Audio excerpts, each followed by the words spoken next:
This episode of the Informed Fitness Podcast is brought to you by Thrive Market.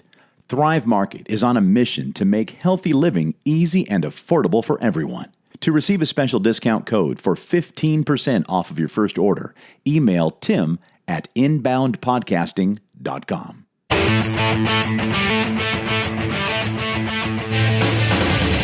Informed Nation, welcome in. You're listening to the Informed Fitness Podcast, 20 minutes with Adam Zimmerman and friends. I'm Tim Edwards with the Inbound Podcasting Network, and joining us from the Toluca Lake Informed Fitness Studio here in Los Angeles is Sheila Melody. Hey, Sheila. Hey, guys. And across the country in New York City, the GM from the Manhattan location is Mike Rogers. What's up, Mike? Hello. And... Hello, Tim. Hello, Sheila.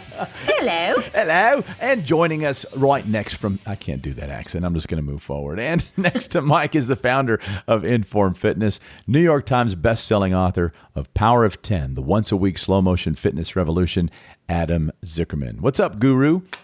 Hey, I don't do English. Was that English, Australian, or Irish, or a couple of both? Wait, I don't do any of those. I figure we could all talk like this for the rest of the podcast. All right. That would be just lovely. That would be lovely. Adam's not participating. Every time I try to do an accent, I just sound like I'm coming from like New Delhi or wherever. Why don't you try New Delhi? That's a new spin. Really, give us an Italian accent, and let's see how New Delhian that sounds. I don't even want to try it. So I'm gonna. No. All right. So Adam, Would you like some veal parmesan? Get the best spaghetti and meatballs. It's true. In all of New York City. In all of New Delhi.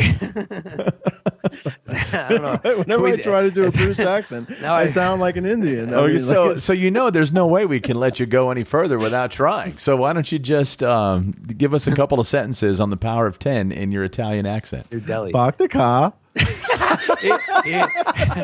Hey. Oh, okay. Yeah, that is New Delhi. Right. Wow.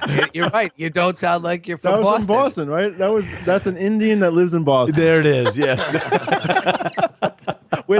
Okay, Adam, don't do accents. Okay. Don't do that. I really didn't expect that. Adam, to don't be, do that. Stop doing that. No. That hurts. I didn't expect that to actually be true, but it is. It kind of is. It's kind of spot on. So one day while Adam was at a New Delhi restaurant in Boston, he ran across this Time magazine. Yes, I was eating chicken mukni. Yes. I don't even Alone, so I figured I'd grab it Right across from Paul Revere's house. Reflecting on his midnight ride. That's a few hundred years later. Chicken curry. Chicken butter masala. And I see the cover of the Time magazine article that came out in September of this year. Mm-hmm. And right on the cover it says the exercise cure. So you were hooked immediately.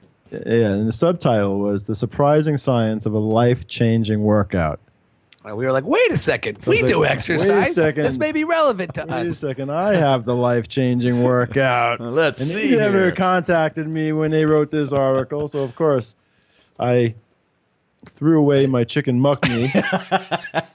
Good. Cleaned off your fingers. Right into this article. And it's such a perfect article for a couple of reasons. One, it cites some of the recent research about exercise and how powerful exercise can be for our health. Adam, you mentioned the McMaster University studies several times in previous episodes. Exactly. And they mentioned it too. So do. I was super excited. Mm-hmm. But I was also somewhat, well, I wouldn't say disappointed because it's kind of expected, but I was also like, they had to say that, right? They just had to go and say this or that and go back to the normal dogmatic belief system and contradicting, in a way, what the rest of the article was kind of touting and talking about. Were they contradictions or were they just reporting? They were reporting. I mean, listen, the person writing this article is not a scientist, right? So, and so when and even scientists use the word. For example, I mean, we're not ready to get into this part of it yet. I'd rather talk about some of the other things, but But I'm just saying, like, for example, they used the term aerobic and anaerobic, and in my opinion, wrong again. As most, even doctors and exercise physiologists refer to them wrong, because we have this idea of what anaerobic exercise and aerobic exercise is, but it's kind of misconstrued. Well, let's not jump ahead. Actually, let's go ahead and please, you mentioned the name of the article, and they interviewed Dr. Tarnopolsky, who is yes, he's one of the researchers at McMaster University. And so let's go into what the article had to say a little bit first about what you agreed with. Then we'll go into a little bit of maybe some of the contradictions / reportings and findings. Yeah, somewhat confusing. Yeah, so the good stuff, the stuff I'm really excited about. And I'm mostly excited than I am somewhat disappointed, for sure. Yeah, some of the research that's going to be taking place, as mentioned in this article, is very exciting and really supports what we're doing here at Informed Fitness. Yeah, well, you know what's kind of interesting? Adam told me, I read the article also independently, but Adam recommended the article to a few clients to read, and they were like, "Why did you ask me to read this article?" Yes, Because right. it's kind of we are jumping ahead again. Yeah. So because again, the article talks about a lot of things we are talking about, and we tell our clients, which is this. And let's get into this study that you just mentioned from Mark Tarnopolsky. Tarnopolsky. It's a hard name to pronounce. Mm-hmm. Tarnopolsky. So this doctor did a really cool study. So there are these mice that have this genetic disease that ages them extremely fast. So like if the normal lifespan of a mouse is like 7 years, these mice get old and die of old age, and the disease is associated with old age within like a year or maybe sooner. And I believe other animals, and I think even human, there's a disease for humans too that ages them very, very rapidly. It's kind of the opposite of that movie with Brad Pitt, where he starts getting younger. Right. So there are these metabolic genetic diseases that actually age you at an accelerated rate. So these mice are a perfect type of subject to test whether exercise is truly, as I've said very often, the fountain of youth. Mm-hmm. So what they did is they took half the group of mice that had this disease and as the control group, and they didn't do anything with them. And the other half of the group actually exercised. And the progression of the genetic disease, the bottom line here is the progression of the genetic disease was delayed substantially, significantly. I mean, this was a double-blind study. In other words, the researchers had no idea which mice were the control group and which mice were exercising. in the experimental group. Mm-hmm. Right, the experimental group. And what ended up happening was they without even looking at the, which was which at the end, they knew. Very different. Because the group of mice that were actually exercising looked practically as good as mice that didn't have this disease. Mm-hmm. So I've always been saying that, when you do intense exercise especially, there are physiological changes that are occurring that truly keep you from aging, as even at a normal pace. So it's profound. It's profound. And that's why the name of this article is called The Exercise Cure. And now, obviously, it's not making us immortal, but like these mice, we suspect that exercise can really delay the aging process, or delay entropy, as I like to say, this breaking down, this eventual breaking down of our bodies. So that's exciting. That was really exciting. Now, obviously, that's good news for mice, as the article says. Right. And of course, we'd be wrong to extrapolate that to human beings at this point, but it definitely warrants further study and is very promising. Yeah, there's a couple things in that I'm just going to quote real quick that I thought were interesting. First of all, from before the study that's coming up, it said next year the NIH will launch its 6-year, $170 million study with a group of about 3,000 sedentary people ranging in age from children to the elderly. They will start an exercise program and then donate blood, fat, and muscle before and after. they exercise. Scientists will then examine samples for clues of how the body changes with physical activity. The control group that doesn't exercise will also be tracked for comparison. So that's the general thing. But yeah, so we're discovering all these new proteins, and we're looking at markers now that we never looked at before.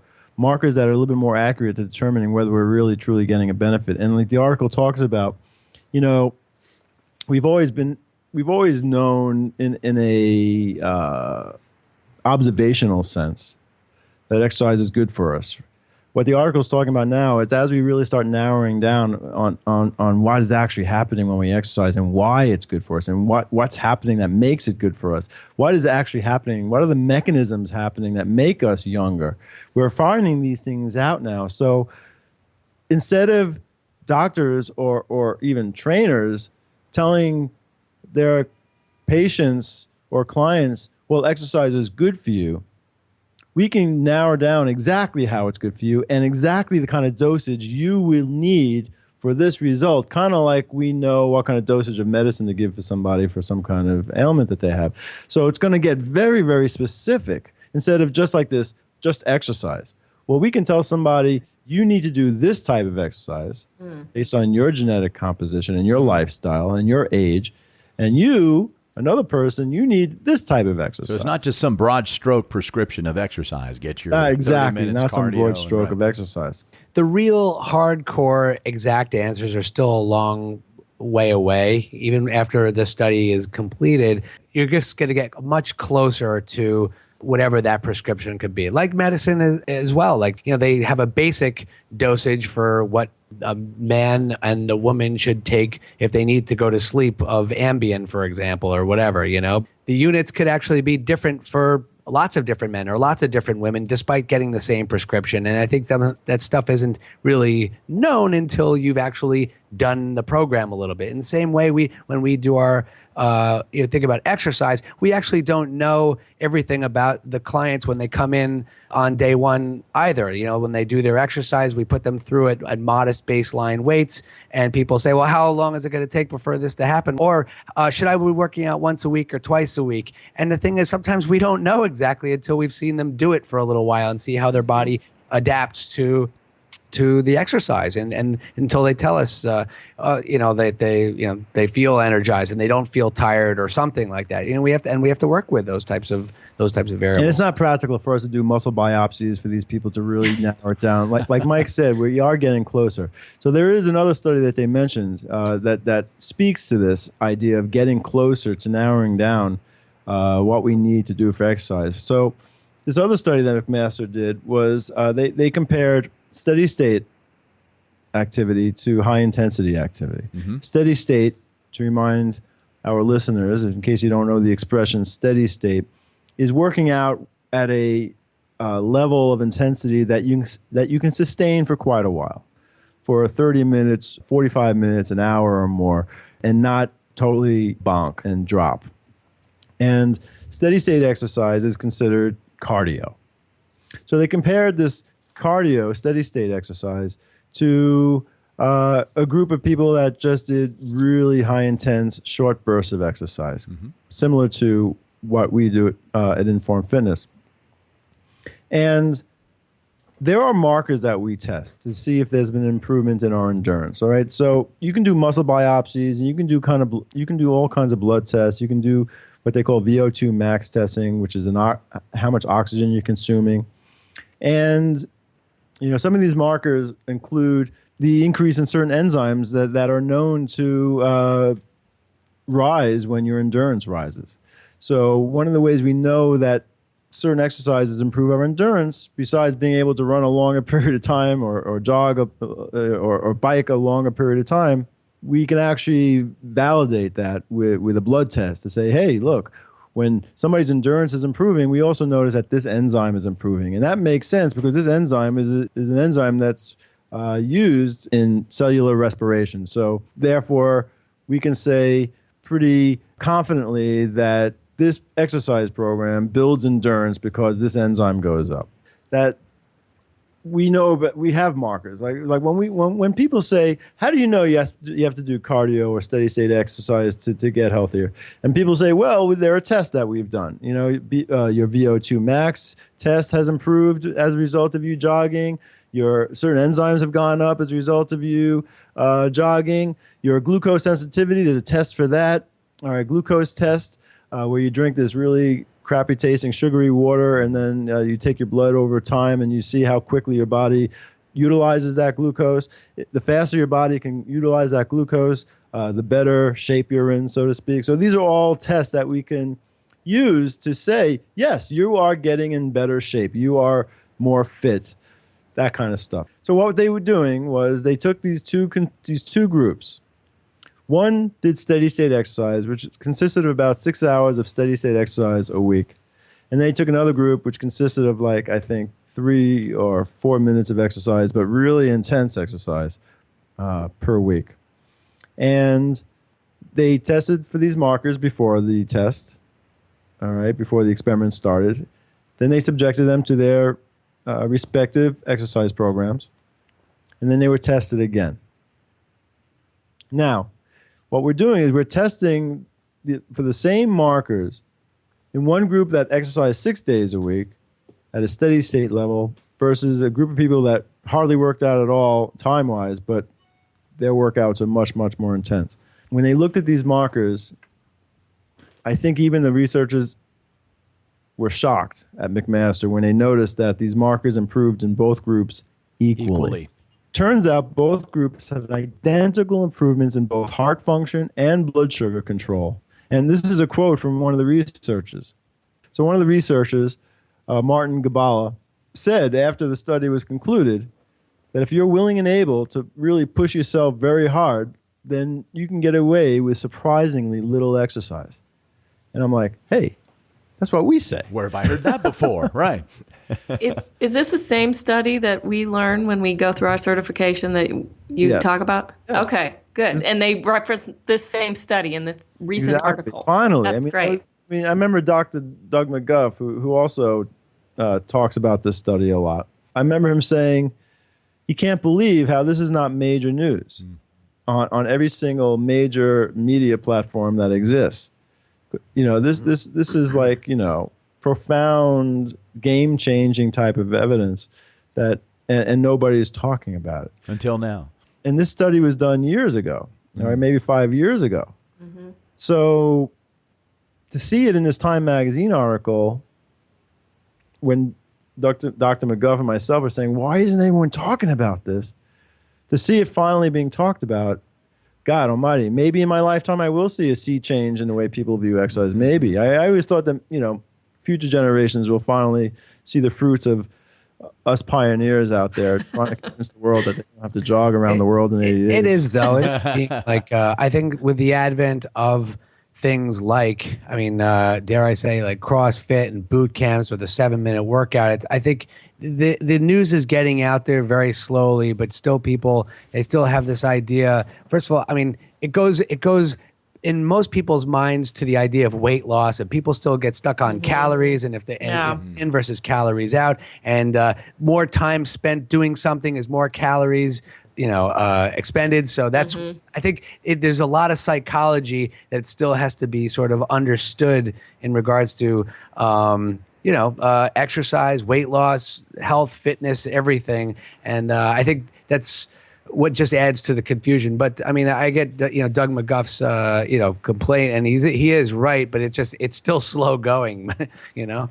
Well, psychology is a good point, because I really feel that it's in a lot of people's head. Like, I know for me, yes, I understand. I love this workout. I do it every week, but I still need to do something just for my head. You know, like I need to go hike. I need to go walk. I need to take a yoga class once in a while. I need to do other things. And that, I know, it makes me feel, you know, more positive, better. I eat better, you know, all those things. And so regardless of all these tests, that's what the thing is. There's so much psychology to exercise. Yeah, and the psychology that a lot of people, and myself included, really wrestle with is, you know, all of that science is great. And time seems to be the biggest issue for people. The old traditional way we were taught to do exercise that Adam is talking about, with all of this running and, get your 30 minutes in a day or whatever it might be, is time. People really have the time to go to the gym, do what they need to do 3-4 times a week? The answer for me was no. I've been doing this exercise with you, Sheila, at Toluca Lake for now right at 11 months. Oh my gosh. And so I'm almost at a year, and it is, and it's because it's doable and it's effective. I wouldn't keep going if it weren't effective.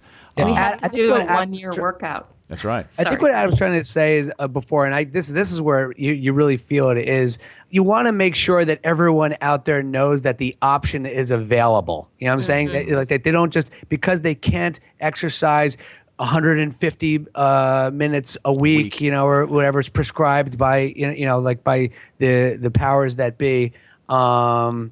That hey, wait a second, you do have this option. It's 20 minutes long. Yes, you have to push really, really hard. It's not easy to do. If you have a good trainer and a nice environment to do it in, it's going to be safe, and et cetera, et cetera. And I think that's the thing. People need to know that an option is available that is very intense but extremely safe, and I think that's where the complaint is. And effective. Well, when Martin Gabala made that quote, the key thing to me is when he said, if somebody is willing and able to work out this hard. So this is the thing, so you have options, all right? We noticed that if you exercise long enough, that 150 minutes a week of steady state exercise, we've noticed that that you can improve. You can improve your health. But it takes a lot of time. And like what you just said, Tim, you didn't have the time. A lot of people don't have the time. So if you're willing to push a little bit harder, or a lot harder actually, even though it's really, really intense, it's only going to take you, 10, 15, 20 minutes, you have to be willing to push yourself that hard. So it's a trade-off. Do you want to spend the time to get to good shape, or or you rather not spend the time but up the intensity?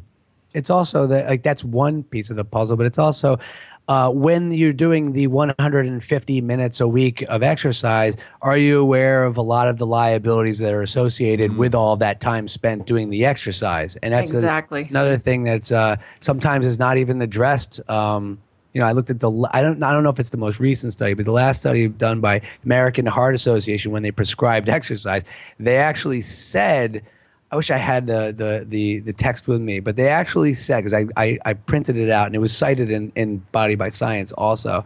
In the actual article, they said that the exercises that were being prescribed, many of them were not certified as safe. I forget exactly how it was termed, but I was surprised. Yes, in other words, they were saying, yes, you have to do 150 minutes of exercise a week of this type, but just know that there are... Oh, they said the likelihood of getting injured is high. Right, so there's the higher risk. So it's kind of like... So it's just like those commercials on TV, those drug commercials on TV. They say it's going to cure this, but then they give this whole disclaimer at the end that it might have all these horrible side effects. Right. And that's the same thing that the Heart Association is saying about all this exercise. Yes, you need to do all this exercise. You should do all this exercise, but just remember there are all these side effects, mostly orthopedic injuries and things like that. And when you're injured, you can't continue to work out. So that's kind of a problem. It's counterproductive. So it's kind of weird. And it's like when you listen to these drug commercials, it's like, wait a second. I think I'd rather have the disease than those side effects, to be honest with you. That's a good comparison. And the FDA is supposed to kind of control for this. The FDA is supposed to say, listen, the side effects are worse than the cure, so you can't even put this drug on the market in some cases. Well, but you mentioned, Adam, too, that we've talked about this throughout the entire life of the podcast, is do you want to give the 150 minutes a week elsewhere for the same results you're going to get for 20 to 30 minutes a week at an Informed Fitness? And somebody who's older might think, well, gosh, I can't do that. I can't work out that intensely anymore. And that's just plain not true. And I know that because of the people that we have interviewed, both at your location in New York and here in Toluca Lake. There are people in their 70s, 80s, 90s working out with you. Yes, there's a very safe way of applying high-intensity exercise. And that's obviously with low-force movements and doing it according to muscle and joint function. And that's what we do and continue to do. This is the thing about this 150 minutes of exercise, and this is where the article gets a little confusing or convoluted, and that is, in one sentence they say, let me read, there's a sidebar in the article that says this: the World Health Organization and the U.S. Center for Disease Control say that you need 150. That's where we got this 150 minutes of exercise from the World Health Organization and the Center for Disease Control. And they say that you need about 150 minutes of aerobic activity per week and strength training twice a week. So And is the key word there, right? and strength training twice a week, all right? And then further down on the same sidebar, they continue to say that you should do aerobic for endurance exercise and anaerobic for strength. So that's where the pushback Earlier in comes. the article, they just said that the McMaster studies Right. kind of showed that maybe you don't need to do both. All right, so one or the other. they're not even they're not even reading their own research. The authors of this article and the editors of this article, right? That's number one. Number two, they also say that this 150 minutes of aerobic exercise can consist of walking the dog, gardening, brisk walking, and even Cleaning the house. Cleaning the house. Yeah. in the house and carrying groceries. So if you're doing all those things, those count for the 150 minutes. And this is why when I gave this article to all my clients to read, they came back and said to me, "Wait a second, Adam, why did you give me this article to read?" I'm like, "What do you mean?" It says, "Well, it definitely supported your argument, that high intensity exercise has these profound effects, health effects. I get that." And they cited that from those studies. But then they also say you need to do cardio, and you tell me I don't have to do cardio. So which one is it? And why would you send me this article? Because you're telling me all I need is to do this. And I said, well, not exactly. And I said, and the article doesn't really contradict me as much as you might think. And let me explain. Because that 150 minutes of what they call cardio consists of just basically living your life and being active.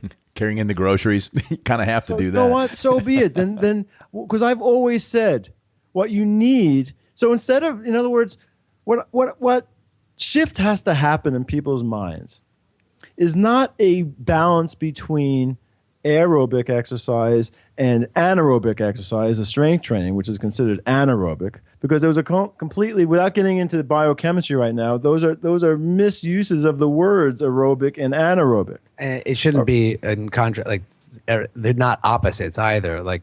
They're connected. I mean, from a biochemical point of view, from a biochemistry point of view, you can't separate the two. And even if you can separate the two, why is the aerobic part so damn important? I mean, but you can't separate it. But that's maybe a discussion for a whole other podcast to get into the weeds in the biochemistry of cellular respiration. But this is the thing.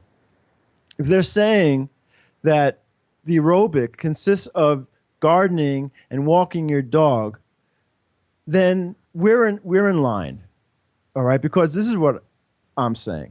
Instead of making a distinction between exercises being anaerobic and aerobic, as the McMaster studies just pointed out, the distinction should be more like this. The distinction should be choosing between intense exercise and not intense exercise. So what I'm saying is, and my response to my clients was this: the article is saying that intense workouts can give you the same benefits as these long steady state workouts. So let's do the intense, all right? And you can move on with your day.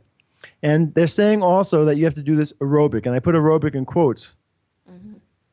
So all I'm saying is, and I've always said this, listen, do this once a week or twice a week, and then go out and be active. Live your life. Don't be a couch potato. Go walk your dog. Go garden. So I'm telling people to do that anyway, because there are benefits to all these things. All right? So we're on the same page, except they're calling it aerobic. I'm not calling it aerobic. I'm calling it non-intense. I'm calling it moderate intensity exercise. So what I'm saying to my clients is all you need is one really intense bout of exercise a week, and then you need about 150 minutes the rest of the week for moderate intensity exercise. Don't call it aerobic, because that's really not accurate. It's just not really intense. So you can call it what you want. You can call it aerobic, you can call it moderate intensity.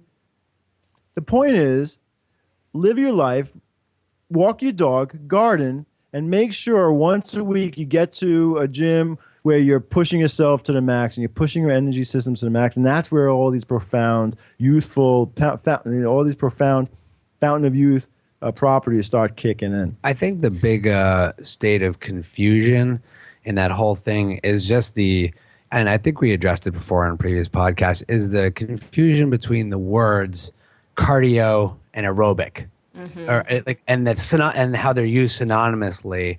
And I think that's where I think everything is. That's one of the many things that is drawing a lot of confusion, and why this writer who just talked about the McMaster study and then sort of and then tells you need to still do aerobic. Yeah, because I don't. The thing is, it's misleading, but I think there's truth and false to it all. You know what the most aerobic state of our lives are? When we're sleeping, by the way. Or sitting. That is when we're being most aerobic. All right. So, like, again, it's a complete misunderstanding of biochemistry, which we really can't get into in a 20-minute podcast right now. What we can address right now is the idea that there is a difference between intense exercise and non-intense exercise. And non-intense exercise has benefits, according to this article, right? They're saying you have to do aerobic exercise, which really means non-intense exercise, just moderate intensity. And so, again, it's just living your life and being active. If you are walking to work, or if you're walking your dog and you're gardening, and if you're not just sitting on a couch all day long, every single day, you are exercising aerobically, and that's what it. about I don't even have an argument anymore, because, like, we can get into nitty gritty between aerobic and anaerobic, but, like, it doesn't matter. The bottom line is you have to do something really intense once a week or twice a week for a brief period of time, and then you have to be active. Just lead an active life, and you can choose whatever activity you want. You're doing your cardio. Intensity, there's a lot of discussions here. Like, you just made me think. I was just thinking about my dad, who's 77 and who is very sedentary at the moment. And, I'm trying to encourage him to be a little bit more active. And the thing is, getting up for him and walking to the mailbox is as intense as power of 10 is to me, right now. You know what I'm saying? Yeah, and my dad that's too. why I don't even try to tell him to do anything except get up and walk to the mailbox a few times a day, or not that, but to do it at least one. It's not the same as the power of 10, but it's an enormous effort for him, Intensity is relative to the person. I mean, what's intense for one person might not be intense for somebody else. Exactly. So, like, my dad also has problems walking right now. He has some neurological thing going on. We haven't really figured it out. And I say, Dad, get on that recumbent bike in the basement and push yourself for a couple minutes on that thing. Now, to somebody that's doesn't really understand the differences of all this biochemistry, might say, Adam, you just said that's not really going to do much for him. That's really be intense exercise. And what Mike just said, my father getting on the recumbent bike for 5 minutes will be a very intense experience for him. So it's not contradicting my viewpoint. I mean, my father couldn't do a leg press right now. He can hardly walk. So even doing a bicycle is really, really intense. And then you progress from there. Remember when McGuff actually, I think made it more clear when you try to, like, take recreation or little activities like gardening or whatever and exercise. He was referring to it oftentimes as mechanical work. When you put a demand on the muscle, like to do anything, walk upstairs, walk down the street, lift a weight, carry a brick, whatever it is, you're doing some sort of mechanical work. You're asking your muscles to do something. Is it intense? Like is it not intense like gardening or walking to the carrying a little grocery bag in? No, but you're moving, you're using your body to do something. That's aerobic. Adam was just speaking like sleeping is aerobic. And then there's high intensity stuff that is relative, which could be walking to the mailbox for my dad or doing power of 10 for us. And I think this is where the conversation, which is great about this article, and I think why Adam picked it out, is because it gets this conversation going where we can really start to once again, get help people understand when they hear the word aerobic what it really means. When they hear the word anaerobic and strength training, what that really entails and how much it really needs to be. So that's what is great about this article.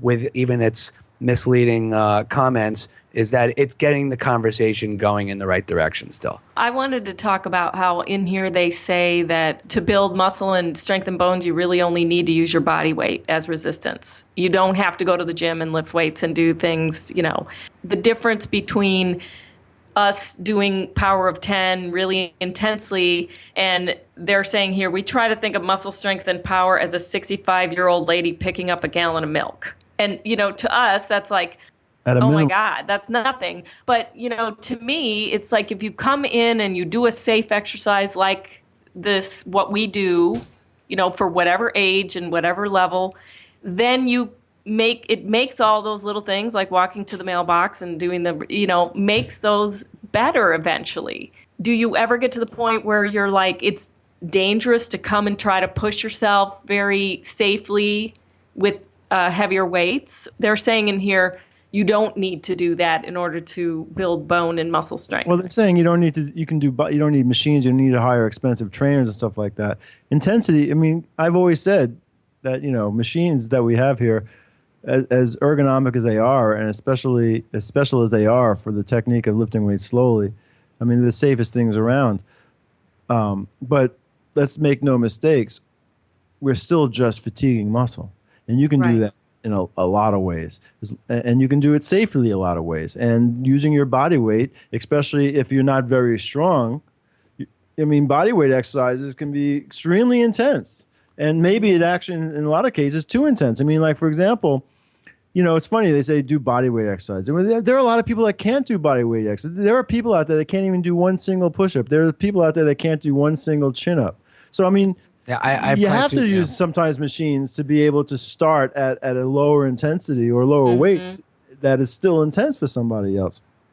So again, they're talking about the tools. It's irrelevant. Body weight, machines, milk jugs, it's all relevant. It's about intensity, not the tools that you use. That's a whole other discussion. What are the best tools? Well, we can talk about what the best tools and why we go through such great lengths to redesign our equipment. But they're still just tools. Like my father once told me, a good craftsman never blames his tools. So if I had to be stuck on a desert island, which sometimes very appealing, actually, hectic life. If I was stuck on a desert island and I didn't have all my fancy Med-X retrofitted equipment here, I'd still know what to do. I'd still know how to give myself an intense workout. And I don't need all this stuff to be really, really strong. I can do a set of chin-ups on a tree, and I can do a wall squat against that tree, and do that for the rest of my life and stay extremely strong. So that's one of these confusing elements that the media and naive or misinformed trainers often project. They don't realize that, like aerobic in general, the word aerobic, all right? If you're doing something on a treadmill, that's aerobic.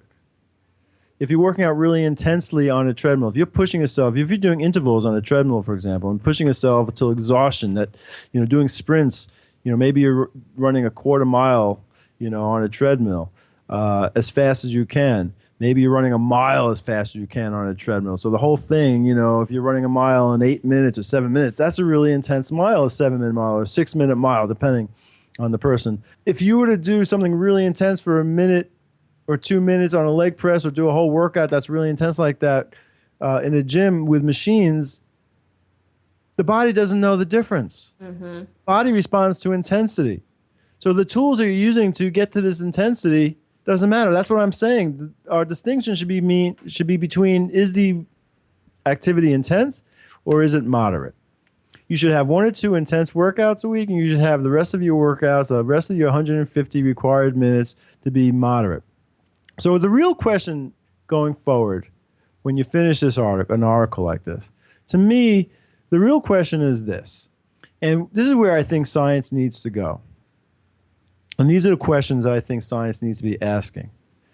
That is, what is the proper balance between moderate work and intense work? And what unique benefits do each bring? Because maybe there are unique benefits that moderate exercise gives to us. Not because it's a treadmill, but it's just not intense. So there may be benefits that walking and gardening give you that high-intensity strength training doesn't. and vice versa. High-intensity strength training, we know, bring out benefits that steady-state, moderate exercise can't. So the question is, do we need both? Does high-intensity exercise satisfy all of it? Or do we still need to do some moderate exercise on the side? And if we do, how much of it? And what are the different benefits of each? These are things that need to be explored. And they should be talked about that way, not aerobic versus anaerobic, because that's a false assertion. I mean, there's no such thing as anaerobic versus aerobic exercise. I want us to change from that verbiage and talk about how much intense exercise do we need and how much moderate exercise do we need, and go from there. So all in all, the takeaway from this article is, first of all, very positive and supports what my impression was 18 years ago when I started in this business. And it just fuels my my enthusiasm to go in this direction. And the overarching message of this article says, guess what? You can actually spend much less time doing it more intensely and get pretty much the same results. So that doesn't have to be an excuse anymore. That takes away a huge obstacle for people, that you could get a lot of exercise, a lot of bang for your buck just from working out 20 minutes, 40 minutes a week of intense work.